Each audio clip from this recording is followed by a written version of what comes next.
ഇരുണ്ട കാലമെന്ന് വിശേഷിപ്പിക്കാനാകില്ല. ഇതൊരു താൽക്കാലിക പ്രതിഭാസമാണ്. കാരണം നമുക്കെല്ലാവർക്കും അറിയാം നമ്മൾ അനുഭവിക്കുന്നതാണ് എത്രത്തോളം ചൂടാണ് കേരളത്തിൽ ഉള്ളത് എന്നത്. കാലാവസ്ഥാ വ്യതിയാനം അതിഗുരുതരമായ സ്ഥിതിയിൽ മാറുന്നുവെന്നാണ്. കേരളത്തിലൊക്കെ തന്നെ 40 ഡിഗ്രിക്ക് മുകളിൽ ചൂട് വരുന്നൊരു സ്ഥിതിവിശേഷം പാലക്കാട് രേഖപ്പെടുത്തിയിട്ടുണ്ട്. ഉത്തരേന്ത്യൻ സംസ്ഥാനങ്ങളിലേക്ക് പോയാൽ ഡൽഹിയിലൊക്കെ 44ഉം 45ഉം ഡിഗ്രിയാണ് ചൂട് എന്ന് പറയുന്നത്. സ്വാഭാവികമായും വൈദ്യുതി ഉപഭോഗം അതിഭീകരമായി കൂടിയിട്ടുണ്ട്.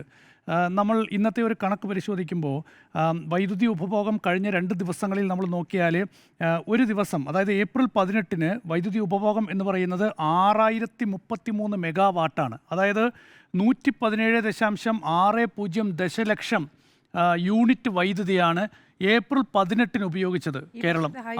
ഈ വർഷത്തെ ഹയ്യസ്റ്റ് ആണ്. അത് ചരിത്രത്തിലെ ഏറ്റവും ഹയ്യസ്റ്റായ കണക്കാണ്. ഇന്നലെ രേഖപ്പെടുത്തിയത് 5770 മില്യൺ യൂണിറ്റ് വൈദ്യുതിയാണ്.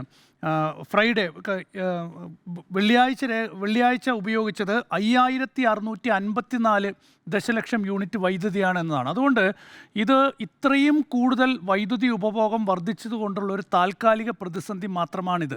സംസ്ഥാന വ്യാപകമായി KSEBയോ സംസ്ഥാന സർക്കാരോ ഒരു പവർ കട്ടോ അല്ലെങ്കിൽ ലോഡ് ഷെഡിങ്ങോ പ്രഖ്യാപിച്ചിട്ടില്ല. അതുപോലെ തന്നെ വ്യാവസായിക രംഗത്ത്, വ്യാവസായിക മേഖലയിലും അങ്ങനെ എന്തെങ്കിലും പവർ കട്ടും പ്രഖ്യാപിച്ചിട്ടില്ല.